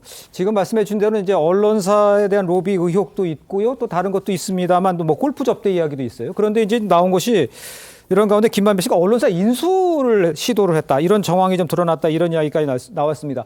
왜 배승희 변호사께서 보시기에는 왜 김만배 씨는 이렇게까지 했을 거라고 추측을 할 수가 있을까요? 그러니까 이 국민들의 여론을 형성하는 데 있어서 아직까지 가장 중요한 거는 신문 기사가 아닌가 생각이 듭니다. 그렇기 예. 때문에 어떤 사건이 보도가 됐을 때의 그 파장을 아마 예. 김만배 씨가 기자기 때문에 굉장히 예. 잘 알고 있을 거라고 생각이 들어요. 그러다 보니까 예. 한겨레뿐만 아니라 여러 언론사에 이렇게 수표로 돈이 간 것이 일부 확인이 됐습니다만 예. 아마 현금으로 간 것도 좀 있지 않겠느냐 하는 것이 이제 법조계의 시각입니다. 예. 그래서 검찰이 이렇게 들여다보고 있는 것인데요. 네네. 사실 언론은 뭐 입법, 사법, 행정에 이어서 사실상 그 권력을 견제하고 감시하는 역할을 하는 것인데 이렇게 권력이라고 할 수 있는 일부 세력에 예. 이 돈을 받아서 매수가 되는 경우에는 국민들의 여론 형성에 있어서 공정하지가 않다는 것이죠. 네네. 그런 점에서 상당히 그 도덕적으로는 비판받아야 될 문제인 것이고 예. 아마 검찰이 들여다보는 것은 이 언론사 자체가 예. 어떤 공무원이 아니기 때문에 그걸 가지고 어떤 형사처벌을 하기보다는 네네. 그 자금이 어디서 나왔는가 바로 그 수표 추적에 있어서 그 뭐 천화동이라든지 아니면 화천대유라든지 이런 부분에 있어서 횡령 배임을 중점적으로 하지 않을까 생각이 듭니다. 네. 근데 이런 사실들이 알려지게 됐을 경우에 김만배 씨 입장에서는 더 일이 커지고 국민들의 시선이 더 오기 때문에 아마 그런 거를 대비해서 아예 언론사까지 인수해서 그런 기사를 내보내겠다 이런 전략을 세웠던 게 아닌가 생각이 드는데요. 결국에는 그 언론사와의 관계에 있어서 비용 때문에 인수를 못했습니다만 정말 이런 일이 있다면은 그 우리 국민들께서 언론 개혁을 해야 된다 이런 생각도 하실 것 같습니다. 알겠습니다. 좀 지켜보도록 하고요. 저희는 다음 주제로 좀 넘어가 보도록 하겠습니다. 자, 오늘부터 이 닷새간 국회의원 회관 2층 로비에서요 열릴 예정이었습니다. 굿 바이전 인 서울, 이름이 이렇습니다. 전시회입니다. 주최 측과 국회 사무처 간의 실랑이 끝에 철거가 되면서 정치권이 아주 시끄럽습니다. 글쎄요, 이처럼에서 주최한 이 행사. 근데 윤 대통령의 이제 부부가 현 정부를 부부와 윤 대통령 전 정부를 아주 노골적으로 비판하는 정치 풍자 그림이 여러 포함될 예정이었다 이렇게 알려지고 있습니다. 어떤 그림이 실릴 예정이었는지 좀 짚어봐야 할 것 같은데 먼저 최병무 위원께서 좀 설명을 해주셔야 될 것 같아요. 글쎄 이 그림 내용을 보면 상당히 민망한 그림입니다. 그러니까 지금 뭐 화면에 나올지는 모르겠습니다만 윤 대통령이 이렇게 그 맨몸으로 있고 뭐 칼을 들고 있고 그다음에 옆에 김건희 여사가 있고 뭐 이런 그림. 또 하나는 윤 대통령이 누워 있고 옆에 술병이 있고 뭐 그 위에 또 김건희 여사가 있는 그림 뭐 이렇게 해서 여러 가지가 이제 그 주최 측은 이제 뭐 풍자 그림이다라고 얘기를 하는데 저도 그 사진을 여러 장 봤습니다만은 이게 과연 풍자이냐 아니면 그야말로 비방 목적이냐 그럼 이걸 표현의 자유로 봐야 될 것이냐 아니면 그 어떤 비방하기 위한 그 목표를 뚜렷이 그 하는 뭐 어떤 정치성 무슨 전시회로 봐야 될 것이냐 여러 논란이 있을 수가 있어요. 과거에도 이런 거 비슷한 사례가 있었지 않습니까? 맞습니다. 아마 그런 점에서 이제 국회 사무처 지금 잘 아시다시피 민주당 출신의 그 국회 사무총장입니다. 맞습니다. 거기도 이제 여러 내규나 이런 거에 따라서 이건 적절하지가 않다. 이렇게 생각해서 철거를 한 것으로 그렇게 보입니다. 지금 방금 언급을 해줬습니다만 이광재 사무총장이 지금 국회 사무총장이잖아요. 이런 상태에서 이광재 사무총장이 이제 철거를 결정한 것 같아요. 이런 전시회를 계획했던 거하고 또 민주당의 이제 사무총장이 철거하기로 한 거, 김종욱 교수는 어떤 의견이십니까? 제가 볼 때는 뭐 민주당에서 화날 수도 있겠죠. 말씀하신 것처럼 국회의장과 사무총장이 민주당 출신인데 민주당 의원들이 모여서 한 행사에 대해서 저렇게 예를 들면 그냥 야밤에 철거를 하는 상황에 대해서는 기분 나빠할 수 있을지 모르겠습니다만 제가 볼 때는 적어도 국회에서 저런 걸 열 때는 국회의원들이 저런 어떤 전시물에 대해서 소위 사회적으로 논란이 될 수 있는 부분에 대해서는 좀 자중하고 자제할 필요는 있다는 생각이 듭니다. 하지만 그렇다고 하더라도 우리나라에 있는 헌법은 표현과 집회의 자유를 폭넓게 인정하는 측면이 분명히 있기 때문에 이 부분과 관련해서 국회에서 얘기했던 게 그런 거예요. 국민 통합과 공동체 화합을 저해하는 작품을 자진 철거해달라. 그러니까 지금 국회 사무처에서 국민 통합과 공동체 화합을 저해한다고 기준을 잡은 거잖아요. 제가 볼 때 이 정도의 기준이라면 저는 여야 국회의원들 의원회관 회의실이나 로비를 사용하지 않겠으면 좋겠어요. 오히려 국회의원들이 국민의 통합과 공동체 화합을 갖다 방해하는 측면들이 많이 있잖아요. 그러니까 기준이 애매하다는 거예요. 제가 볼 때는. 전 그래서 그러니까 국회의원들이 자중자애해서 사전에 이런 부분들을 협의해서 좀 이런 것들을 갖다 다른 곳에서 전시하게 한다거나 이런 것이 하는 게 맞는 건데 그게 아니라 이 부분을 관련해서 만약에 바로 전시하기 전날 급하게 통보를 내서 철거를 하다 보니 소위 예술인의 작품에 대해서 국회 사무처가 개입해서 소위 전시할 수 있는 점지를 예단하는 측면이 분명히 있기 때문에 저는 이런 방식을 올바르지 않았다는 생각이 들고요. 그래서 저는 두 가지가 좀 충돌하는 상황이라는 생각이 듭니다. 알겠습니다. 그러니까 절차상에 또 절차상의 문제가 있었다 이렇게 얘기를 하시는 거고요. 그러니까 뭐 이걸 야밤에 통보해서 새벽에 철거할 문제인가 오히려 미리 얘기해서 이런 문제가 안 나게 했다라고 한다면 국회 사무처가 얘기했던 저희 국민통합과 공동체 화합을 저해하는 일을 국회 사무처도 하고 있는 거죠. 따지고 보면요. 알겠습니다. 자, 그런데 이제 국회 사무처의 철거 결정에 정치권이 지금 공방을 이어가고 있습니다. 야권에서는요, 전시 철거가 부당하다 이렇게 반발을 했고요. 국민의힘에서는 표현의 자유 뒤에 숨은 대선 불복이다 이렇게 반박을 했습니다. 목소리 함께 들어보도록 하겠습니다. 오늘 철거되긴 했는데 국회의원회관에서 뭐 전시회가 하나 예정됐다고 알려진 거 있어요. 그래서 뭐 언론 보도에서 봤는데요. 누가 보더라도 부적절한 것이죠. 오늘 새벽 2시에 국회 사무처가 폭력적으로 작품을 철거해버렸습니다. 오늘 전시회가 무참히 짓밟혔습니다. 국회 사무처는 풍자로 권력을 비판하겠다라는 예술인의 의지를 강제로 꺾었습니다. 웃자고 얘기하는데 죽자고 덤비는 국회 사무처입니다. 전시회는 조속히 정상적으로 진행되어야 합니다. 자, 국민의힘 양금희 수석 대변인 풍자라는 명분으로 대통령과 대통령 배우자를 비방하는 그림 전시회를 국회에서 주최하려 했다가 충격과 경악을 금치 못한다. 이렇게 비판의 목소리를 냈습니다. 먼저 배승희 변호사께서는 이 상황을 어떻게 보십니까? 일단 지금 예술원으로 이해해야 됩니까? 아까 어떤 식의 표현의 자유는 인정이 돼야 된다고 생각을 합니다. 네. 그러나 우리 헌법상에 있는 모든 자유라는 것이 무제한적인 자유를 의미하는 것이 아닙니다. 그렇기 때문에 그 자유는 제한적인 자유가 될 수밖에 없고 그 제한이라는 거는 남의 권리를 침해해서는 안 된다는 그 안에 자유가 있는 것입니다. 예를 들어서 내가 남을 때리고 싶다 그런 자유가 있다 하더라도 남을 때릴 수는 없는 겁니다. 그것이 남의 권리를 제한하기 때문인데요. 지금 이 야당에서 주장하는 표현의 자유라는 것은 사실은 이 인격권의 침해가 아닐까 싶을 정도로 상당히 그 풍자를 넘어선 거라고 보는 사람이 판단할 수 있는 부분도 있습니다. 그렇기 때문에 그 부분에 대해서 야당이 무조건적인 표현의 자유를 주장하는 것은 저는 옳지 않다고 생각을 하고요.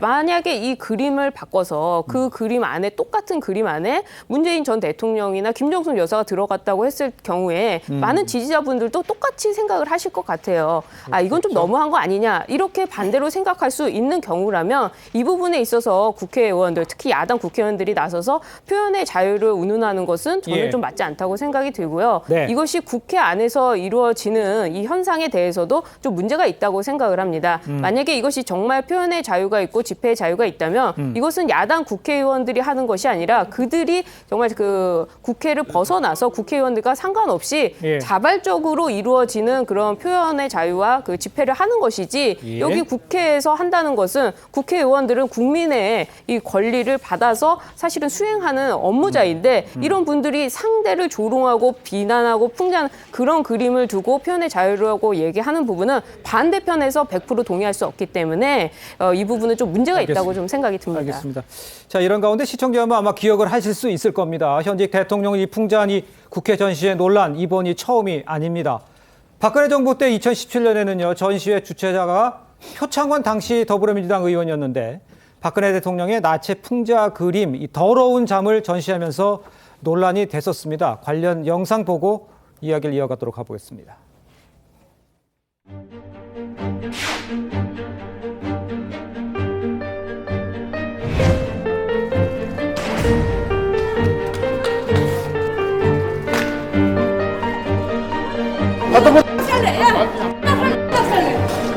소속 정당에서도 인정했잖아. 이 잘못된 거라고.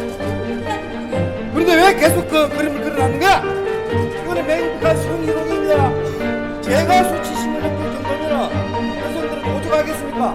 이게 말이 되느냐고 이게. 자, 당시 이 그림 논란의 민주당 표창원 의원은요. 분명히 제 취향은 아니지만 이 예술의 자유 영역에 포함된다 생각한다. 이렇게 공식 입장을 올렸었죠. 근데 그 이후에 표창원 의원 더러운 잠 그림을 승인하고 전시에 올린 이유로 당윤리심판원에 회부됐었습니다. 그때 이 결과가 최종리는 어떻게 됐었죠? 그렇죠. 당윤리심판원에서는 당직 정지 6개월 이런 징계를 받았거든요. 그런데 이제 여야 의원들 중에 일부가 사실은 이 부분과 관련해서 국회 그 윤리위원회가 제소를 해놨는데 윤리위원회는 잘 아시다시피 결론이 안 났습니다. 그래서 이제 일단 당내에서도 당직 정지 6개월이라는 걸 받았다는 점으로 보면 민주당 지도부 차원에서도 이건 대단히 부적절하다라고 판단을 했던 것으로 우리가 이렇게 이해를 할 수가 있겠죠. 알겠습니다. 자, 그런가 하면요. 문재인 정부 시절인 2019년에는요. 문 대통령이 자신을 비난하는 이 내용의 풍자 전단지를 올린 이 30대 청년을 모욕죄로 직접 고소한 사건이 있었습니다.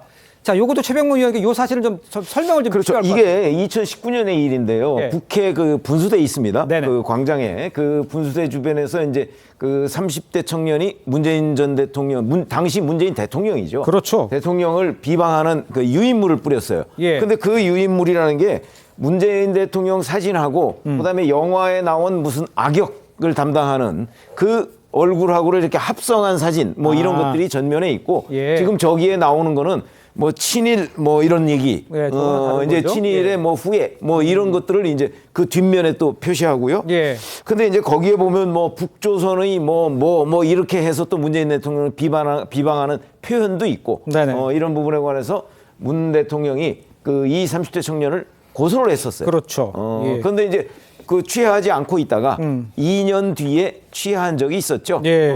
그런데 이제 그때 그러니까 또 당시의 야당, 지금의 여당에서는 이거 뭐 표현의 자유 아니냐 뭐 이렇게 이제 그 논란을 빚은 적이 있습니다. 그렇습니다. 김종욱 교수님 이제 뭐 여야 가릴 것 없는 상황이 돼버렸는데 이 상황에서 어떻게 이해하세요? 저는 좀 정치인들이 폭넓게 이거 수용한다고 생각해요. 그러니까 문재인 대통령이건 윤석열 대통령이건 상관없이 전 예술과 표현의 자유에 대해서 폭넓게 인정하는 것이 맞다라는 생각이 들고요. 왜냐하면 국민들은 주권자이기 때문에 권력에 대해서 비판할 수 있습니다. 비판의 방식은 다양할 수 있는 것이고요. 그 다양성들이 존중됐을 때 권력을 견제하고 규율할 수 있는 측면이 분명히 있습니다. 근데 이제 그분과 관련해서 아까도 말씀드렸습니다만 소위 과도한 부분에 대한 사회적인 정화 작업들은 분명히 필요하겠습니다만 원천적으로 이건 안 된다라는 기준들을 만약에 권력 주로 예를 들면 정치권이나 아니면 정부나 국회 사무처나 이런 권한을 갖게 되면 권력을 가진 자가 그러니까 비판을 당해야 될 자가 훨씬 더 많은 권한을 갖게 되는 사태가 벌어지기 때문에 민주주의 원칙에도 맞지 않는다는 생각이 들기 때문에 오히려 저런 비판을 받기 이전에 비판받지 않을 일을 비판받지 않을 행동을 하는 것이 원칙이라는 생각이 들고요.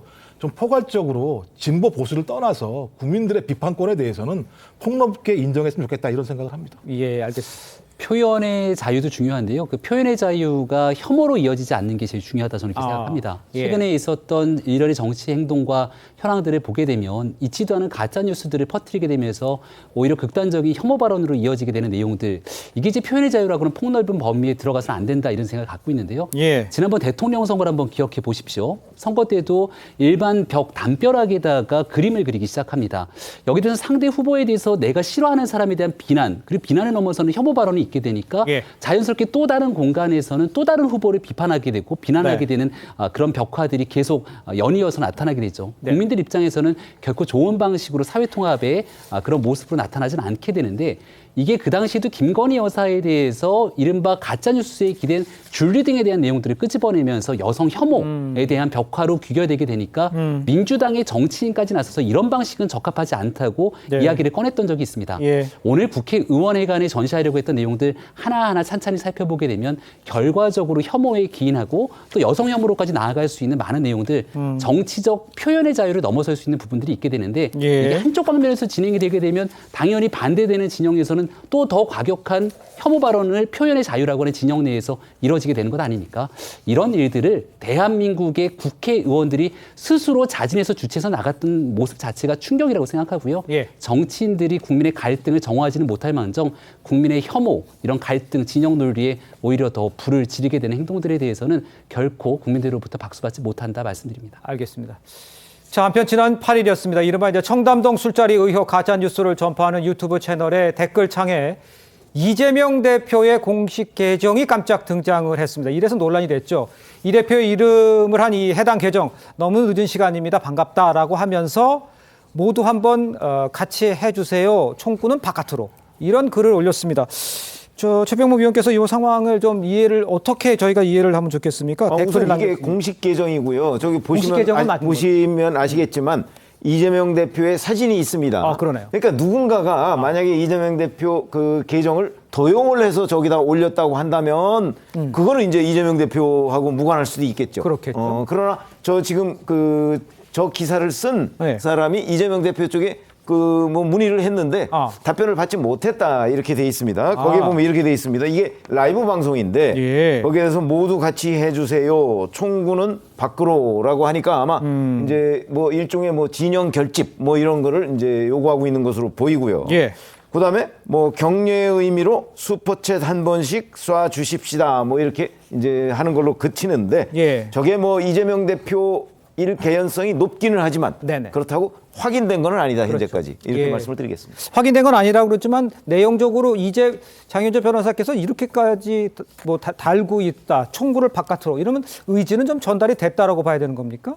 이재명 대표로서는 이제 지지자들을 결집하는 그런 행보를 보인다라는 이제 해석들이 많이 나오는데요. 사실 뭐 알려져 있는 뭐 진보 성향의 유튜브 채널에 가서 그렇게 댓글을 다는 것만으로 무슨 지지자들을 얼마나 결집시킬 수 있겠습니까? 그것보다는 일단 내일 소환 통보에 응해서 이제 출석을 할 때 내놓는 메시지라든지 그리고 이제 앞으로 있게 될 신년 기자회견에서 그 기자들의 질문에 답변하는 태도라든지 그리고 나오는 강한 메시지 이제 이런 것들이 더 지지자 결집에는 효과적일 것이라고 보이고요.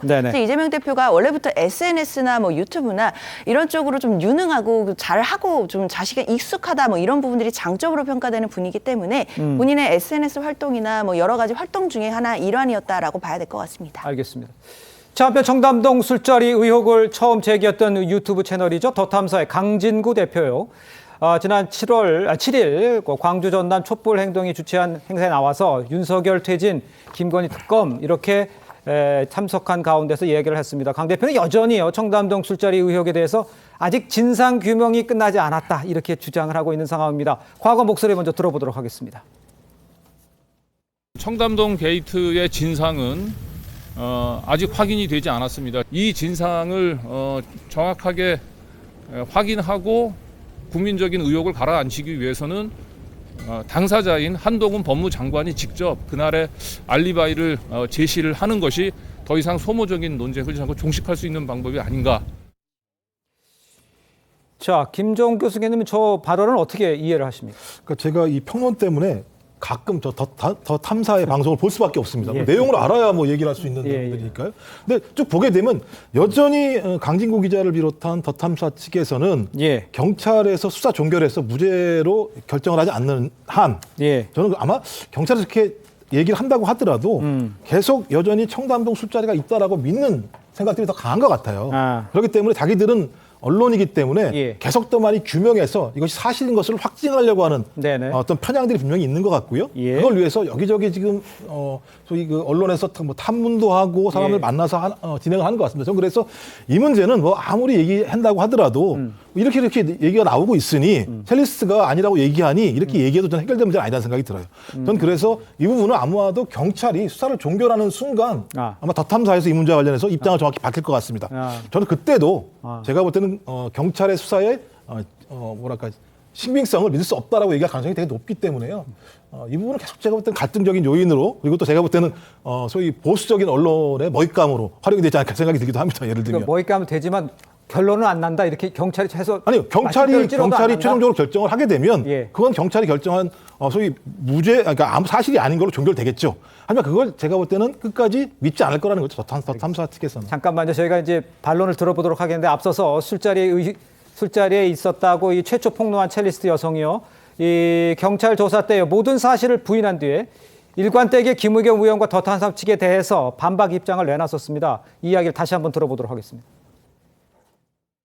윤석열 대통령님, 한동훈 법무부 장관 전혀 오지 않았었고요. 저는 그래서 본 적이 없어요. 제 거짓말로 인해서 어쨌든 다 피해를 본 거잖아요. 너무 미안하고 전화가 왔는데 드릴 말씀 없다고 하고 그리고 차단을 시켰거든요. 그런데 문자로 계속 오시더라고요.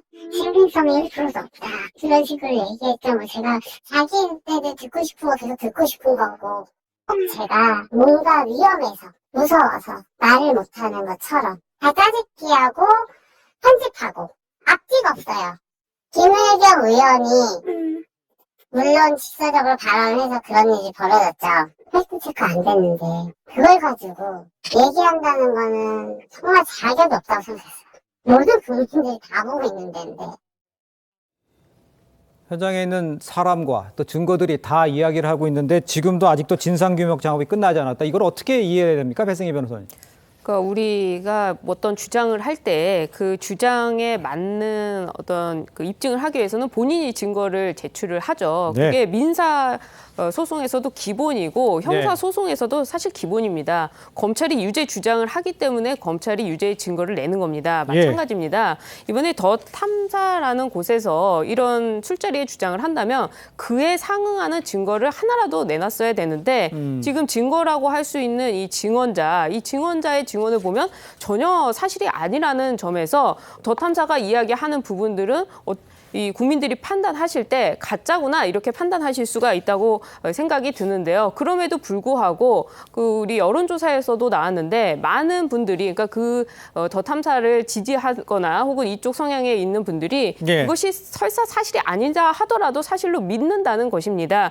아마 계속해서 그런 식의 그 지지층을 결집해 가면서 지지층만을 바라보고 계속 이런 식의 그 뉴스를 만들어서 계속 퍼뜨리지 않을까 하는 우려도 되는데요. 이런 부분들은 분명히 사회적으로 문제가 있는 것이기 때문에 어느 순간에는 좀 바로 잡아야 되는 그런 현상이라고 보입니다. 알겠습니다. 자, 이런 가운데요. 청담동 술자리 의혹 국정감사에서 폭로를 하면서 한동훈 법무장관으로부터 10억 손배소를 당한 이 민주당 김의겸 대변인 지난 7일 한 예능 방송에서 제가 100% 이긴다, 승소한다 이렇게 자신을 했습니다. 앞서 한동훈 장관 여러 차례 김 의원에게 법적 책임을 묻겠다 이런 의지를 드러낸 바 있습니다. 목소리를 듣고 이야기를 이야기하도록 하겠습니다. 그분은 입만 열면 거짓말하면서도 지금까지 단 한 번도 책임을 지지 않았습니까? 앞으로 그렇지 못하시게 제가 확실하게 법적 책임을 이번에 묻겠습니다. 그 술자리에 있었느냐라고 하는 내용을 물어본 건데 그게 명예훼손이 되나 싶은 거고 설사 그게 명예를 훼손했다 할지라도 그 훼손한 대가가 10억 원까지나 되나 여기에 대해서는 저도 좀 놀랐습니다. 이분이 스스로의 몸값, 자신의 몸값을 대단히 높게 매기는구나. 면책특권이라는 것이 저질 가짜한 뉴스를 유튜버와 협업해서 뿌리고 그걸로 인해서 국민들의 눈과 귀를 가리는 것을 허용하는 것은 아니라고 생각합니다.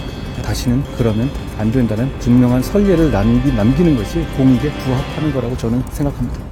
청담동 그 술자리 의혹 가짜 뉴스로 지금 정의를 했는데 그거는 동의를 하시는 겁니까? 아니요, 동의 못하고요. 일단 제보자가 있지 않았습니까? 그리고 제보 내용이 아주 구체적이고 생생했죠. 저는 제 의무를 다했다고 생각을 합니다. 한동훈 장관에게 뭐 정식으로 사과하거나 이런 생각은 전혀 없다 이 말씀이네요. 그렇습니다. 자, 가짜뉴스 동의 못한다. 또 여기서 한 장관에게 10억 원을 줄 일은 없을 것이다. 이렇게 글쎄요 단언을 했습니다. 이걸 어떻게 최병민 이렇게 이해하십니까? 아니 아마 10억 원을 줄 일은 없을 거예요. 그거 무슨 얘기냐면 뭐 요청한다고 저 법원이 다 그대로 결정하는 건 아니니까. 그러나 이제 본인이 100% 승소한다는 개념은 아마 김의겸 의원은 면책 특권을 염두에 두고 있는 것 같아요. 그러니까 본인이 저런 주장을 했지만 그게 명예훼손이나 뭐 이런 데에 자기가 책임져야 할 일은 없다. 왜냐하면 국회 국정감사에서 한 얘기니까. 그러니까 면책 특권이 그 적용된다 이렇게 얘기했는데 한동훈 법무부 장관은 법조인이잖아요. 그렇죠. 그리고 이제 김의겸 의원 본인이 사실은 더 탐사라는 데와 협업했다고 인정을 했거든요. 뭐 협업을 면책특권 그 뒤에 숨어서 하지는 않았을 거 아니겠습니까? 그러니까 이 부분에 관해서 만약에 수사가 벌어졌을 때 김의겸 의원과 더 탐사 측이 어떤 형태의 협업을 했느냐, 그 협업의 형태가 불법적인 건 아닌지, 뭐 이런 부분에 따라서 저는 김의겸 의원이 책임져야 할 일이 있을 거라고 봅니다. 그런데 이제 본인은 없을 거라고 자신을 하고 있는 거죠. 그거야 이제 수사 과정에서 또는 이제 저기 민형사상 다 지금 소송을 해놨기 때문에 그 중에 뭐 어느 하나가 어떻게 걸릴지 그건 앞으로 이제 뭐 수사 과정, 조사 과정, 재판 과정 이런 것들을 지켜봐야 되겠죠. 알겠습니다. 자, 이런 가운데 또한 김의겸 의원은요 지난 7일이었습니다. 지난 1년을 돌아보는 2022년 의정보고 모집 영상을 본인 유튜브 채널에 올렸습니다. 가장 기억에 남는 순간 청담동 술자리 의혹으로 꼽았습니다. 목소리를 들어보도록 하겠습니다. 제가 100대를 맞더라도 한 대만 때릴 수 있으면 그게 남는 장사다. 당과 진보 개혁 세력을 위해서는 남는 장사다. 한동훈 장관과 늘 많이 부딪힙니다. 가장 기억나는 장면은 뭡니까? 청담동 술집 문제가 제일 기억에 남고요. 답변 태도에 대해서는 어떻게 생각하십니까? 마음에 안 들죠. 욱하는 걸로 따지면 저보다 한 10길, 한 100배쯤 더한 것 같습니다. 다 합치면 8건 고발을 당했는데요. 고발 1등입니다. 알겠습니다. 어떤 결과가 소송이 어떻게 진행되는지 저희가 함께 지켜보도록 하고요. 저희는 다음 주제로 넘어가 보도록 하겠습니다. 자, 윤석열 대통령이 지난 7일 장남 혼사를 치른 이 김기현 국민의힘 의원에게 축하 전화를 했다고 합니다. 관련해서 김기현 의원 이야기를 좀 들어보도록 하겠습니다. 주변에다 전혀 알리지 않고 보좌관도 모르게 결혼식을 치르셨다고 보도가 뒤늦게 나와서 화제가 됐어요. 제가 개인 차를 운전해서 갔고요. 수행 비서도 알면 또 그게 입을 타올 것 같아가지고. 윤석열 대통령도 나중에 알고선 전화를 하셨다면서요. 왜 얘기 안 했냐고. 왜 알리지도 않으셨냐고 그러셔서 아이고 죄송합니다고 말씀드리다 축하하신다 그래서 고맙다고 말씀드렸습니다. 아, 좀 서운해하진 않으세요? 서운하셨겠죠. 그러니까 이제 아들 결혼식에 대통령을 알리지 않았다는 얘기잖아요. 뭐 그런데 좀 글쎄요, 서로 전화를 주고받고 이런 것들은 어떻게 이해를 하면 됩니까? 김기현 의원에 대한 미담이 아닐까 싶은데요. 네. 여러 정치인들이 결혼하는데 뭐 이게 관련되는 공직자들한테까지 청첩장을 뿌리고 했던 안 좋은 예들도 있는데 네네. 주변에까지 전혀 알리지 않고 정치인 가족에 대한 혼사를 조용히 치렀다라고 하는 내용들인데요. 네. 얼마 전에 정진석 비상대책위원장 취임하고 나서도 자녀에 대한 혼사를 아주 조용히 치러서 주변에 있는 비대위원들조차도 몰랐던 적이 있습니다. 예. 이런 내용이고 또 윤석열 대통령 입장에서는 지금 당의 전당대회에 유력한 주자로 나와서 있는 인사이기도 한데 네. 여기에 대해서 덕담 차원에서 얘기를 건넸던 측면들을 얘기한 것 같고 네네. 또 김기현 의원 입장에서는 그 정도로 내가 윤석열 대통령과 또 가깝다라고 하는 내용들을 하나의 또 마케팅으로 쓸 수 있는 요소기도 한데 그러네요. 지금 이제 3월 8일 전당대회를 앞두고 점점 당대표 후보군들이 좁혀지고 있거든요. 네. 누구든지 간에 윤석열 정부의 성공을 위해서 함께 있는 모습을 갖추기 위해 지금 뭐 열심히 노력을 하고 있는 중이다 이렇게 생각합니다. 알겠습니다. 지금 그 3.8 전당대회 이야기를 언급을 해주셨습니다만 김기현 의원은요 오늘 윤심을 강조하면서 국회 인근에서 캠프 개소식을 열었습니다. 친윤 의원들이 다수 집결해서 지지를 표명을 했습니다. 영상으로 만나보겠습니다.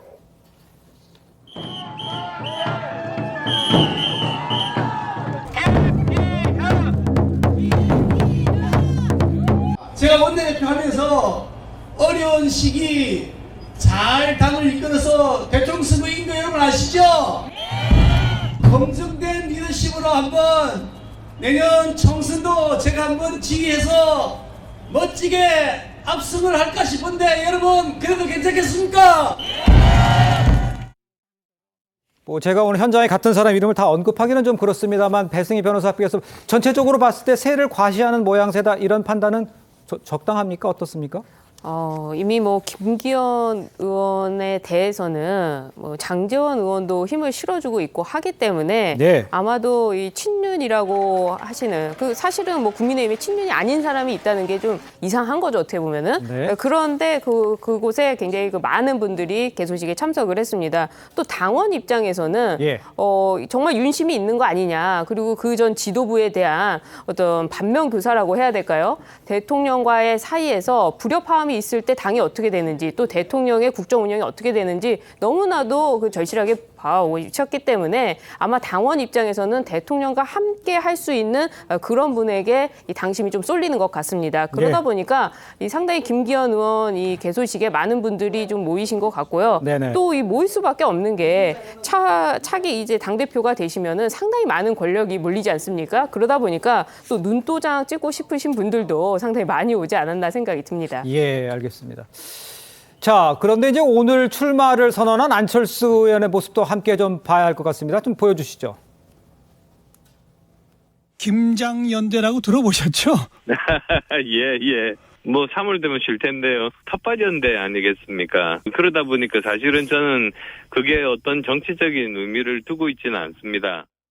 IT가 발전해서 3월이 아니라 4월, 5월 되더라도 맛있게 만들어주는 김치 냉장고가 있는데 예. 아직도 2차 산업혁명 시대 이후에 살고 있는 그런 컨셉트를 갖고 있는 것이 아닌가. 윤석열 대통령이 실패하면 안철수의 정치적 미래는 없습니다. 윤석열 대통령 성공에 저보다 더 절박한 사람은 없습니다. 저에게 총선 승리 맡겨주십시오. 자, 뒤에 본 것은 출마 선언이었고요. 앞에 것은 이제 김장연대에 대한 서로의 설전이었습니다. 최병훈 위원께서 좀 정리를 해주셔야 될 것 같아요. 지금 전당대회의 흐름 또 이런 것들은 어떻게 평가를 하면 좋을까요? 그렇죠. 아니 사실은 지금 그 각종 여론조사에서 이제 나경원 저출산 고령사회 부위원장 제일 높게 나오잖아요. 예. 높게 나오는데 그 나경원 부위원장에 대해서는 지금 계속해서 대통령실에서 이런저런 제동을 거는 듯한 모습이 나오고 그런 가운데 이제 오늘 김기현 의원 개소식, 그다음에 안철수 의원의 그 출마 선언 이런 게 있었단 말이죠. 그래서 점점 더 더군다나 이제 권성동 의원이 불출마 선언을 했기 때문에 좁혀가고 정리가 돼가는 과정이에요. 그러니까 이제 남은 거는 나경원 부위원장이 출마 선언을 하느냐 안 하느냐 여기에 따라서 그 어찌 보면 이제 38 전당대회에서 뭐 최종 결선 투표에 누가 올라가느냐 아니면 결선 투표 없이 그냥 끝나느냐 이걸 충분히 가늠할 수가 있겠다 이렇게 생각합니다. 어떻게 보십니까? 나오는 만약 그 나경원 전 의원은 지금 제가 볼 때는 그 지금 현재 그 이른바 윤심에 의한 대단한 압박을 받고 있잖아요. 아마 결국 출마를 못하게 되는 것 아닌가. 저는 개인적으로 그렇게 전망하고 있습니다. 알겠습니다. 자, 저는 1분 뒤에 돌아오겠습니다. 네, 대한민국 이슈의 중심 시사쇼 이것이 정치다 여기까지입니다. 내일은 윤정호 앵커 다시 진행합니다. 시청해주신 여러분 고맙습니다.